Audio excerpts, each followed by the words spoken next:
Good morning everyone. तो हमारा जो टॉपिक चल रहा था इकोनॉमी का, जो कि मोस्ट इम्पॉर्टेंट टॉपिक था, टर्म्स रिलेटेड टू क्रॉप, जहाँ पे हम लोगों ने अर्थिंग अब तक बातें कर ली थी। ठीक है, चलिए आगे बढ़ते हैं। तो फिर नेक्स्ट आपका टर्म आता है पार बॉइलिंग। ये क्या होता है? तो आप देखे होंगे, अगर आपके यहाँ पेडी की खेती होती है तो उनको जब हम हार्वेस्ट करते हैं तो उनके जो हस्क होते हैं उनको हम पहले पानी में भिगोते हैं। भिगाने के बाद फिर उसकी हम स्टीमिंग करते हैं, फिर उसको सुखाते हैं, फिर उसकी हम मिलिंग करवाते हैं। ठीक है, तो इस तरह के जो प्रोसेस किए जाते हैं वो उनको हम बोलते हैं पार बॉइलिंग, जो कि पेडी से आपका रिलेट करता है। ठीक है, और ये पार बॉयल हम क्यों करते हैं? इसके करने के बेनिफिट ये होते हैं कि एक तो साइज़ थोड़ा बड़े हो जाते हैं, और वो आपका जो राइस होता है ना वो थोड़ा हार्ड हो जाता है। ठीक है, मिलिंग क्वालिटी भी इसकी ज़्यादा अच्छा हो जाती है। ठीक है, तो इसलिए हम इसको मोस्टली करते हैं, और ये मोस्टली याद रखिएगा हम पेडी के अंदर करते हैं। चलिए, दूसरा टर्म आता है आपका डिहॉल्मिंग। तो ये कहाँ पे किया जाता है? पोटैटो के अंदर किया जाता है। तो इसमें हम क्या करते हैं, आप देखिए कि आपने कई बार देखा होगा कि जब आप न्यू पोटैटो की हार्वेस्टिंग करते होंगे तो ऊपर का जो स्किन होता है, ऊपर का जो लेयर होता है वो काफ़ी सॉफ्ट होता है। आप इसको हाथ से भी रगड़ेंगे ना तो वो छिल जाएगा। ठीक है, लेकिन आफ्टर सम टाइम के बाद वो हार्ड हो जाता है। तो हम लोग क्या करते हैं, ऊपर का जो वेजिटेटिव पार्ट होता है, जब वो फील्ड में ही होगा ना, तो ऊपर का जो वेजिटेटिव पार्ट होगा उसको हम कट कर देते हैं। और वो इसलिए करते हैं ताकि अंदर का जो हमारा पोटैटो है उसका जो ऊपरी लेयर है वो हार्ड हो जाए। आप जैसे जो मार्केट से खरीद लाते होंगे पोटैटो, और वो न्यू आपका नया नहीं है, वो बहुत पहले का हार्वेस्टिंग किया हुआ है, तो उसका जो ऊपर का लेयर होगा ना वो थोड़ा टफ होगा, उसको आपको छीलना पड़ता है ना, बाय इंस्ट्रूमेंट। लेकिन जो नया आलू होता है उसको आप हाथ से रगड़ देंगे तो वो छिल जाएगा। तो उसको हार्ड कर दे, उसके ऊपरी लेयर को वो हार्ड कर दे ताकि उसमें किस तरह का इन्फेक्शन ना लगे, वो ख़राब ना हो जाए। तो इसलिए हम इस प्रोसेस को इस प्रक्रिया को करते हैं, जिसको हम डिवॉल्विंग बोलते हैं, और ये पोटैटो में किया जाता है। Is it clear? नो, आगे बढ़ते हैं। अगला आता है आपका हेलियोट्रोपिज्म। हेलियोट्रोपिज्म मतलब आप जानते ही होंगे कि सनफ्लावर के अंदर एक स्पेशल प्रॉपर्टी होती है कि जिधर से सन लाइट आ रहा होता है ना वो उधर की तरफ बेंड कर जाता है। That is called heliotropism. ठीक है, तो ये किस में होता है? सनफ्लावर में होता है। नो, अगला आता है डिनेवलिंग। तो डिनेवलिंग देखिए, जो आपने देखा होगा जब आपके यहाँ बनाना की खेती की आप करते होंगे या फिर आपके यहाँ होगा, तो आप देखेंगे ऊपर की तरफ हमारे बनानास लगे होते हैं, बंच लगे होते हैं, और नीचे की तरफ आपका ये इस तरह का दिखाई पड़ेगा जो काफ़ी हैवी वेट का होता है। अब ज़रा सोचिए, ये हमारे किसी काम का होता है क्या? नहीं होता। जो आपको दिखाई पड़ रहा है ना थोड़ा रेड रेड, ठीक है, मैं हाईलाइट नहीं कर रहा हूँ पा रहा हूँ, बट आप यहाँ पे देख पा रहे होंगे कि जो आपको दिखाई पड़ रहा है ना, ये है हमारा मेल इन्फ्लोरेसेंस। तो ये हमारे किसी काम का नहीं होता है, जिसको हम कट कर देते हैं। ठीक है, मैंने कल बताया था कि डी का मतलब हम हटा रहे हैं, है ना, तो इसको हम हटा देते हैं। तो याद रखिएगा, डिनेवलिंग जो है हम लोग बनाना के अंदर करते हैं, इसमें हम लोग मेन इन्फ्लोरेसेंस को हम हटा देते हैं ताकि जो आपका कंपटीशन है वो कम हो जाए, और आपका जो बंच का वेट है वो काफ़ी अच्छा हो जाए, काफ़ी उसका ज़्यादा हो जाए। तो इसलिए हम लोग इसको मोस्टली करते हैं, क्योंकि हमारे किसी काम का नहीं होता मैनुअल प्रोसेस। ना आता है ब्यूसनिंग। ब्यूसनिंग जो है वो पेडी में किया जाता है, और मोस्टली ये हम 20 से 35 दिन के बाद करते हैं आफ्टर सीडिंग, है ना। इसमें हम लोग मोस्टली क्या करेंगे ना कि क्रॉस क्रॉस हम लोग इसमें प्लॉइंग करते हैं। ठीक है, आप इसके एक बार नेट पे जाना, सर्च करना ब्यूसनिंग, आपको दिखाई पड़ेगा वहाँ पे किस तरह से इसकी पेडी प्लॉइंग की जाती है। ठीक है, नौ, है ना, तो यहाँ पे देखिएगा क्रॉस प्लॉइंग की जाती है। ठीक है, चलिए बस इतना रखना कि जो ब्यूसनिंग है वो पेडी में किया जाता है। नेक्स्ट आता है आपका जर्किंग।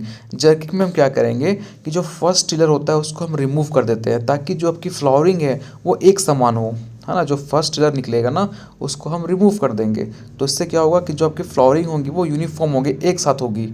ठीक है, और ये हम लोग ट्रांसप्लांटिंग के 20 से 25 दिन के बाद करते हैं, और ये कहाँ किस में किया जाता है? आपका बाजरा में किया जाता है।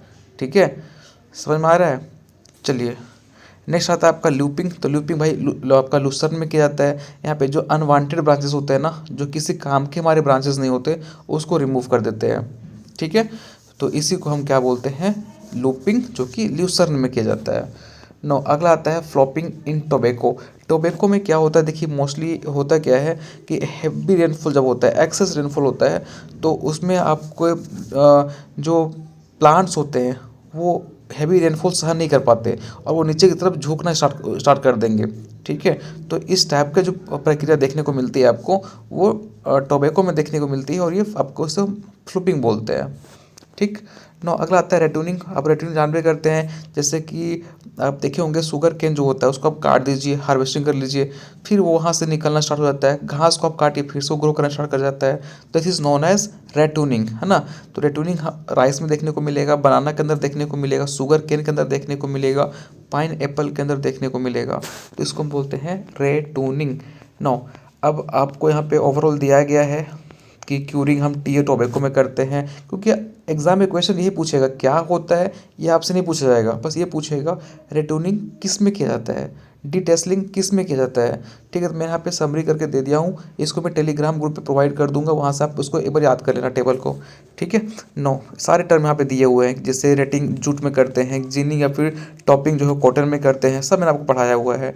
नो दो टर्म आता है फ्रेंड्स, एक होता है एलोपैथी, एक होता है आपका एंडेशन। एलोपैथी का मतलब अगर आप दो प्लांट को साइमल्टेनियसली लगाए हुए हो तो ये बगल वाले प्लांट को इफेक्ट करेगा, उसके ग्रोथ को इनहिबिट करेगा भाया कुछ केमिकल रिलीज करके। ठीक है, तो उसको बोलते हैं एलोपैथी। एनिडेशन दोनों आपस में कॉम्प्लीमेंट्री इंटरेक्शन शो करेंगे, मतलब दोनों एक दूसरे को बेनिफिट पहुंचाएंगे। तो एलोपैथिक कहीं ना कहीं ये हार्मफुल करता है और एनिडेशन ये बेनिफिट पहुंचाता है।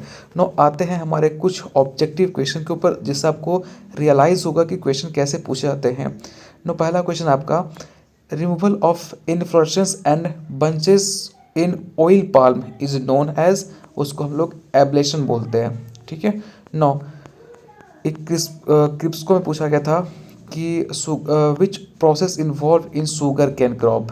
तो रेटून पता ही है आपको, मेल फ्लावर को मेज के अंदर रिमूव करेंगे, है ना, उसको क्या बोलते हैं, डिटेसलिंग बोलते हैं। मैं बताया था ना कि टेसल को रिमूव करते हैं जो कि मेल पार्ट होता है मेज के अंदर, उसको डिटेसलिंग बोलते हैं। एरोइंग जो है वो किससे रिलेटेड है, तो पता है आपको कि शुगर केन के जो इन्फ्लोरेसेंस होते हैं ना उनको एरोइंग बोलते हैं। ठीक है। नौ बोलता है कि ऐसा कौन सा गैस है जिसका यूज़ किया जाता है कॉटन के सीड से जो डिलिंटिंग करते हैं तब, तो मैंने आपको बताया था ड्राई हाइड्रोक्लोरिक एसिड। ठीक है, इसका यूज़ करते हैं। नौ पॉपिंग जो है वो ग्रोनट में होता है। पॉपिंग मैंने सोचा आपको बताया नहीं। देखिए पॉपिंग क्या होता है कि आप देखे होंगे कि जब आप ग्रोनट खाते हैं तो उसके अंदर कई बार आपको दाना दिखने को नहीं मिलता होगा, है ना, दाना के उसमें जो आपका कर्नल्स होता है, सीड्स होते हैं, वो नहीं मिलते आपको। तो किसकी डेफिशिएंसी की वजह से होता है, कैल्शियम की डेफिशिएंसी, और उसी को बोलते हैं हम लोग पॉपिंग। ठीक। नौ अगला आता है आपका कि कॉटन सीड से फाइबर को रिमूव करना क्या कहलाता है, डिलिंटिंग, मैंने आपको बताया था। ठीक है। और डिहॉल्मिंग जो पोटैटो में होता है उसके लिए कौन सा केमिकल हम यूज़ करते हैं, तो कॉपर सल्फेट, याद रखिए कॉपर सल्फेट का यूज़ करके हम डिहॉल्मिंग भी कर सकते हैं। ठीक है। नौ अब यहाँ पे आपको कौन सा पेयर आपका इनकरेक्ट है वो आपको करना है ना।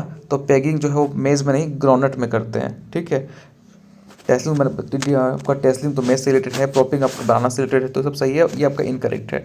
नो बोलता है कि the process of removing fibre from the stock after completion of rating is called, भाई स्ट्रिपिंग में बताया था ना कि जिसको हम लोग पहले सॉकिंग करते हैं, उसके बाद इसके फाइबर लूज हो जाते हैं, उसके बाद हम लोग उसके फाइबर को रिमूव करते हैं, जिसको हम स्ट्रिपिंग बोल रहे थे।